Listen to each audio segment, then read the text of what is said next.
So, you've probably noticed MINISO popping up, well, everywhere lately, right? From your social feeds to those super packed stores in the mall, they've kind of blown up out of nowhere. Today, we're going to pull back the curtain and deconstruct exactly how they engineered this incredible success. Let's dive in. Welcome, everyone, to the Flow Tao Salon.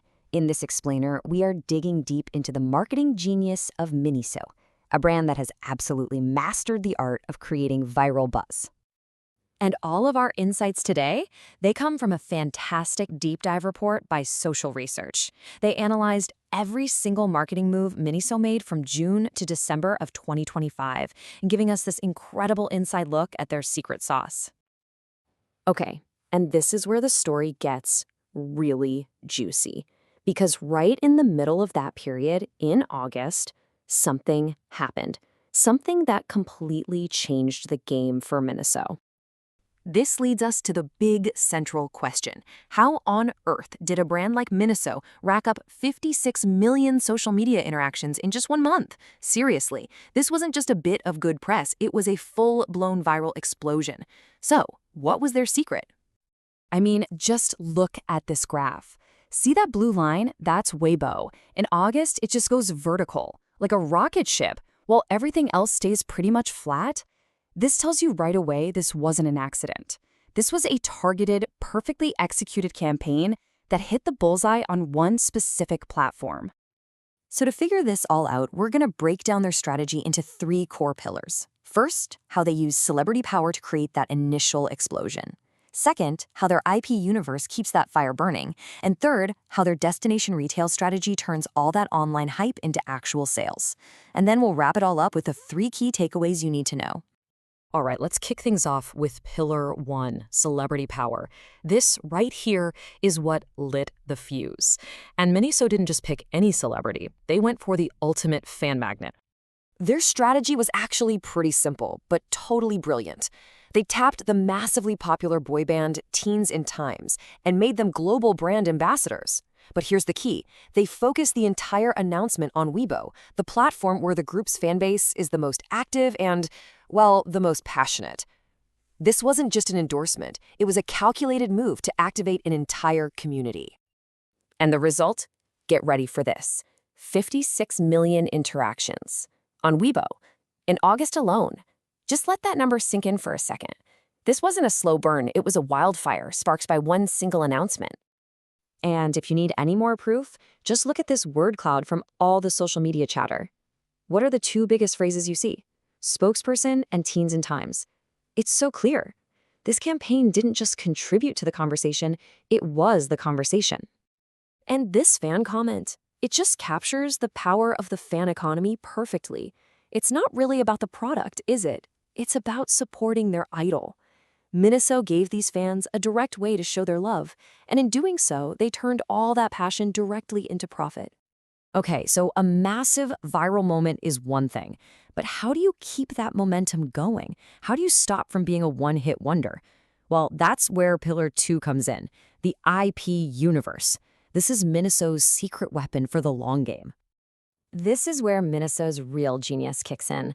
They've basically turned themselves into a greatest hits album for pop culture. They work with over 150 different brands.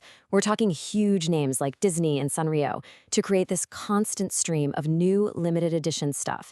It drives what they call interest-based consumption. You're not just buying a cute plushie, you're buying a piece of a universe you already love.